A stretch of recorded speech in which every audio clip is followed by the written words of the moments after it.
Vamos con Loma Negra, que es el líder del mercado en la industria cementera argentina. A lo largo de 90 años es una empresa que depende de Intersetmen, que hace poco ha vendido en Mozambique y Zimbabue para poder pagar algunas deudas. Esta empresa también se está refinanciando en la Argentina. La estructura accionaria tiene, bueno, como dije, Intersetmen un 51,04 y el resto eh, polula la bolsa en un 49% tanto de el BIMA y la bolsa de Nueva York. Una cosa más es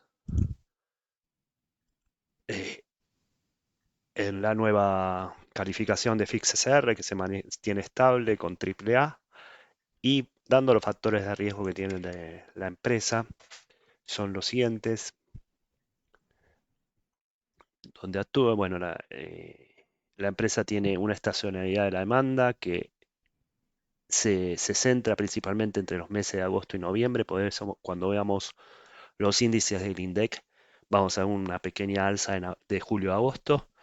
La sensibilidad del ciclo económico, la demanda de cemento está puesto al ciclo de la actividad económica con una elevada correlación al PBI, asimismo tiene elevada exposición del sector de la construcción. IFIX considera que Loma Negra mantiene un moderado vínculo legal y operativo con Intersermen Sois se encuentra en proceso de renegociación de su principal deuda con un latente riesgo de refinanciamiento. Como dijimos, hace poco vendió Mozambique y Zimbabue y está pretendiendo vender en otras sucursales que no dan rentabilidad. Bien, vamos a los números.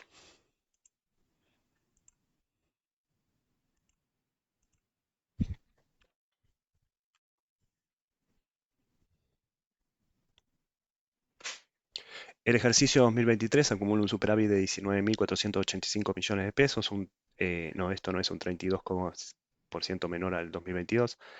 El 2000 en realidad dio negativo, no lo puse, pero ahora después lo vemos. El tercer trimestre de 2023 en particular arrojó 7.501 millones, mientras que el tercer trimestre del 2022 fue un déficit de 29.168 millones. Esto fue impulsado principalmente por una brecha positiva de posición monetaria en alrededor de 39.500 millones, que si se lo suma a esto, más o menos da algo parecido a lo que dio en este trimestre. Ahora sí vamos a ver el cuadro de resultados y tenemos lo siguiente. En la página 4. Bien, tenemos en los resultados en la participación de la controladora una pérdida de 10.890 millones el año pasado y una ganancia de este año 19.627 millones de pesos. En cuanto a la ganancia por el periodo de 7.398 contra 28.936 millones en el periodo anterior, ¿cómo es esto? En el segundo trimestre del 2022.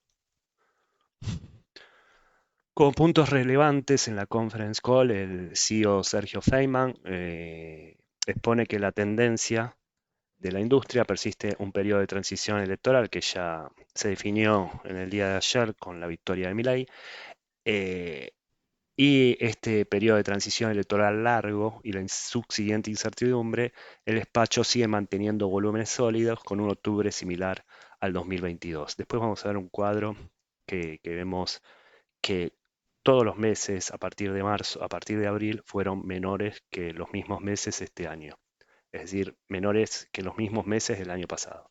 En septiembre se emitió una obligación negociable clase 3 por 55 millones de dólares, bullet, es decir, pagaré al vencimiento en 30 meses y una tasa de interés anual del 7,5%. El índice de la construcción, es decir, el IXAC, acumulado al tercer trimestre del 2023 baja un 2,9 y en el comparativo trimestral desciende un 4,4%. La producción acumulada de cemento se reduce un 2,2% y en el tercer trimestre del 2023 un 5%. La de clinker, que es como se hace el cemento, es decir, un estadio medio entre el granito con el horneado y el cemento, acumula una baja del 4,6% y la reducción en el tercer trimestre del 2023 se profundizó más en un 22,3%.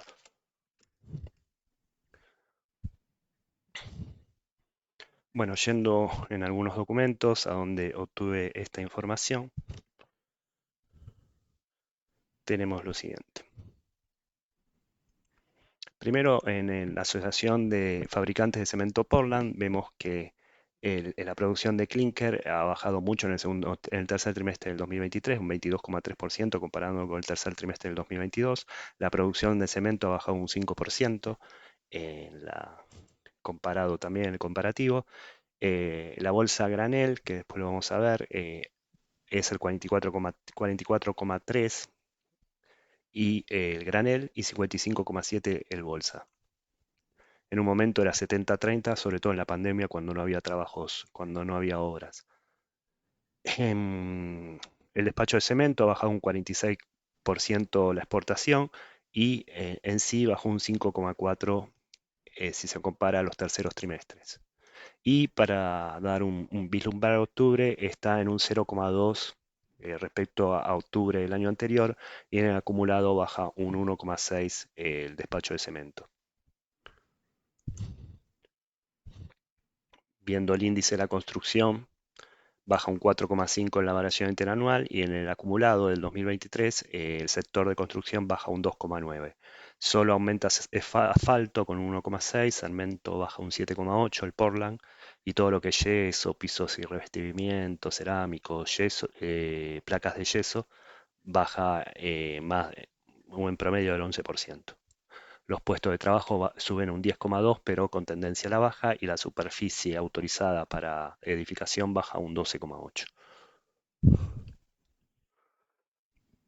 Bueno, en la presentación, para ver qué acontece con el contexto a donde se mueve Loma Negra, tenemos un segundo trimestre del 2023 que está en recesión respecto al índice del PBI, un 4,9%. El cemento sigue estando resiliente, está en el segundo mejor marca que en los últimos 5 años, pero si se compara con el año pasado, que fue un muy buen año, desde abril está bajando tanto el índice de la construcción como la industria cementera, que se profundiza en julio, se profundiza en septiembre y ahora en octubre hay una baja marginal de 0,2%.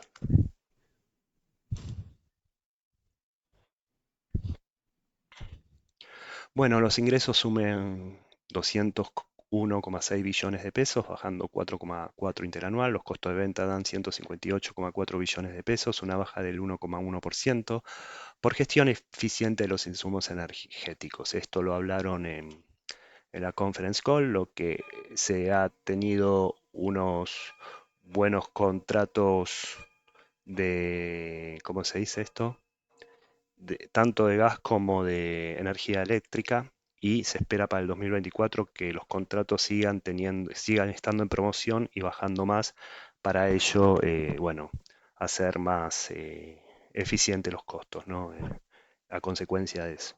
El margen de EBITDA sobre ventas de 31,2%, en el 2020 era 31%, esto es en dólares. En cuanto a lo que es el EBITDA en pesos, creo que hay una pequeña baja que después la vemos. Las existencias registran 58.220 millones, subiendo 7%. El tercer trimestre aumentaron en línea 7,4%.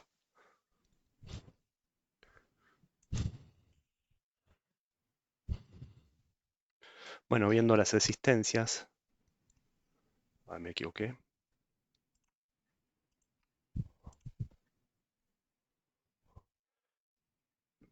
Suben de 54.412 millones a 58.220 millones, y el año pasado subió en tono igualitario más o menos que ahora. Inventarios, materias primas, materiales y repuestos es lo que más aumentó, en alrededor de 6.000 millones de pesos. Y lo que es el EBITDA, tenemos que en pesos baja de 27,8 a 24,1, y En dólares sube de 31 a 31,2. Bien, vamos con los segmentos. Bueno, en cemento, albañilería y cal, que es el 80,4% de la facturación, baja 15,1 interanual. El hormigón, que es el 9% de la facturación, un incremento del 2,5 por crecimiento del volumen y precio de venta. Ferroviarios, que es el 7,2 de la facturación, baja un 16,5%. Agregados y petros, que es el 2,8% de la facturación, sube un 10,1, impulsado por el sector hormigonero y sostenido por un buen desempeño logístico. Las bonificaciones y descuentos formaron parte del 33,3% y en 2022 eran 30,9%. Es decir, aceleraron esa parte.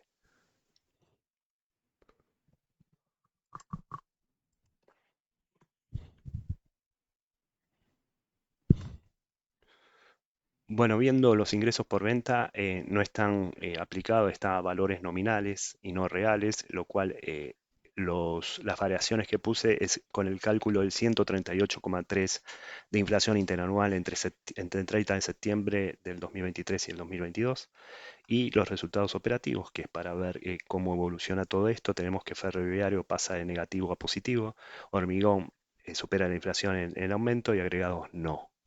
Lo mismo cemento, cal y albañilería. En cuanto a los descuentos, lo que se hace es aplicar estos 101 billones contra los 304 del total y los 94.171 millones contra los 305 del total de principio del año.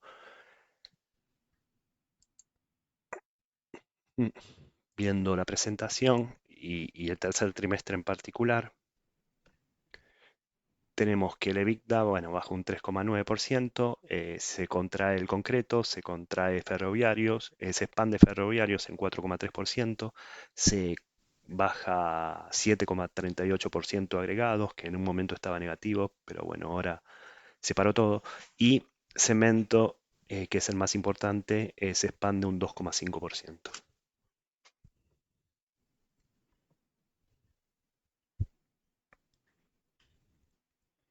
Seguimos con producción y despacho. La producción decreció un 5,7% respecto al año pasado. El desglose del despacho es cemento y cal, bajando 2,6%, y en el tercer trimestre se redujo 7,1% en el comparativo por menor demanda del sector minorista en bolsas.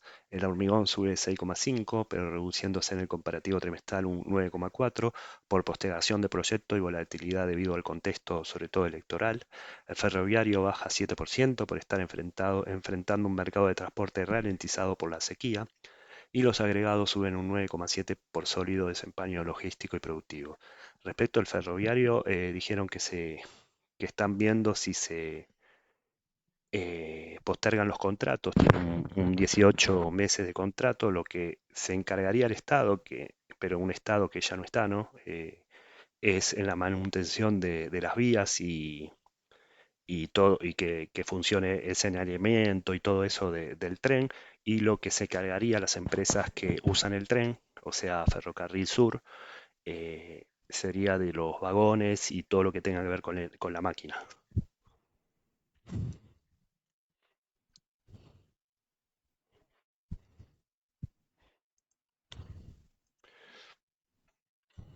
Bueno, viendo acá tenemos, vendo cemento, baja 2,6, 7,1, hormigón sube 6,5 en los 9 meses, pero baja 9,4 en el trimestre, ferroviario baja 7% en los 9 meses y baja en el trimestre, y agregado sube en ambos casos, 0,2 en el trimestre y 9,7 en el año.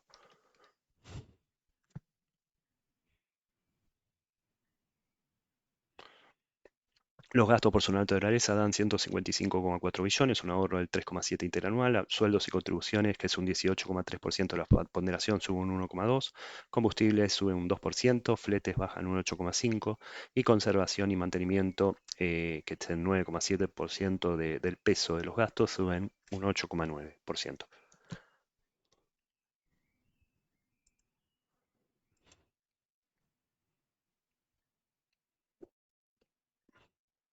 Ok, vamos a los gastos. Tenemos sueldos y jornales, sobre todo en la parte productiva, que sube alrededor, se mantiene más o menos, sube marginalmente, sube conservación y mantenimiento alrededor de 1.200 millones, fletes baja alrededor de 1.000 millones por menor volumen y combustibles sube 500 millones. Energía eléctrica, como dijeron, hay una baja importante de 14.782 millones a 12.340 millones y es el quinto que ponderan los gastos. Y cuánto ponderan los gastos administrativos con respecto a las ventas, lo tenemos en este gráfico, donde es un 7,8, digo, es un 8,3, cuando el año pasado era un 7,8, es decir, pondera más, la eficiencia sube en administrativos y generales. Los saldos no operativos y REPCAM dan un déficit de 5.701 millones, mucho más bajo que el año pasado, que dio menos 36.546 millones, principalmente por brecha positiva en REPCAM en un 254,4%, compensado por diferencia de cambio negativa. La deuda bruta es 96.055 millones, subiendo 127,6%. Esto es por diferentes emisiones que se hicieron en este trimestre y en este año, donde está denominado un 64% en moneda extranjera y el resto en pesos.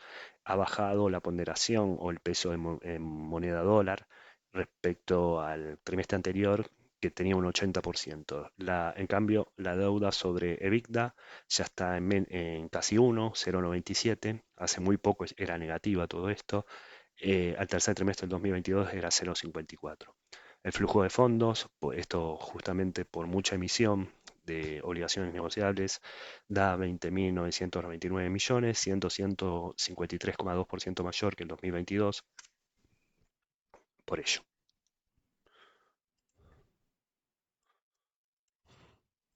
Bueno, viendo en el resumen, tenemos lo siguiente.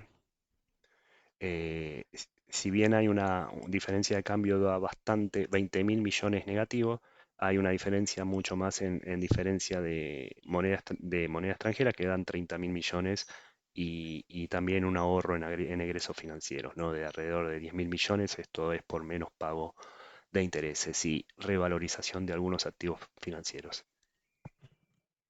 Eh, en cuanto a la deuda, que la tenemos acá, hay una diferencia bastante alta, más del 120% en 75.146 millones. Eh, Esto es contando, bueno, el efectivo, si no sería mucho más. Y la relación deuda-EBITDA es 0,97, a principio de año era 0,37 y el año pasado era 0,54. Viendo el maturity, es decir, los vencimientos, se tiene, bueno, esto lo vimos, nada más que está en gráfico, este es el resultado final y este es el ahorro que se tuvo en resultados financieros o saldos financieros. Se paga el maturity más o menos hasta mitad del año que viene, con 60 millones de dólares de cash, ya sea en efectivo equivalentes o inversiones en instrumentos financieros. Y bueno, esto es lo que ya dijimos, ¿no? La emisión acá se equivocaron en la cosa, como yo me equivoco también. Pusieron pesos y en realidad es 55 millones de dólares, con un interés del 7,5% y un vencimiento en el primer trimestre del 2026.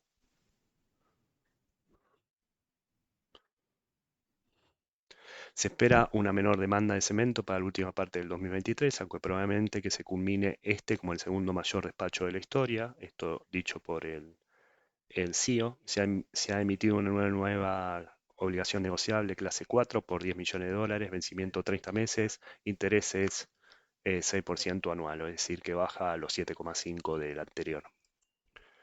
Es un poco más laxa. Después hay una demanda que emitieron el 11 de octubre que no se entiende bien. Esto es por algunos organismos financieros, lo cual Loma Negra dice que no contiene ninguna admisión o reconocimiento de responsabilidad de conducta indebida ahí en la Bolsa de Nueva York. Y bueno, está apelando con la demanda que fue sentenciada el 11 de octubre, ¿no? Una notificación más, notificada.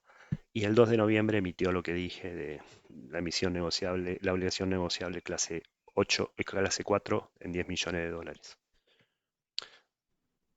Una cosa, acuérdense que en 2024 también bajan los contratos de gas y el precio de gas donde abastece todo, bueno, el gasto que tiene en los hornos de fabricación tanto de clinker como de cemento.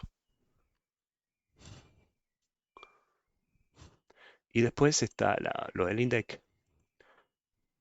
que se espera, bueno, como dije, una disminución en la obra privada, la obra pública va a disminuir aún más porque se va a parar todo, o sea, hay una certeza absoluta en este 57,4%, lo cual va a afectar mucho en el primer trimestre del 2024 al sector de la construcción. Bueno, la liquidez va de 0,86 a 0,98, la solvencia 1,33 a 0,95, el valor del libro es 350,8, la cotización es 1.090 pesos, la capitalización es 642,4 billones, la ganancia por acción es 33,63, el PER promediado es 28,3, impulsado por no por lo operativo, sino por el resultado de diferencia de cambio, que bueno, hace que el ratio en dólares sea 5,95, ¿no? Y que suba un poco. Ahora va a subir bastante más bueno, por la situación que se da, pero puede ser una burbuja. Esto, chau.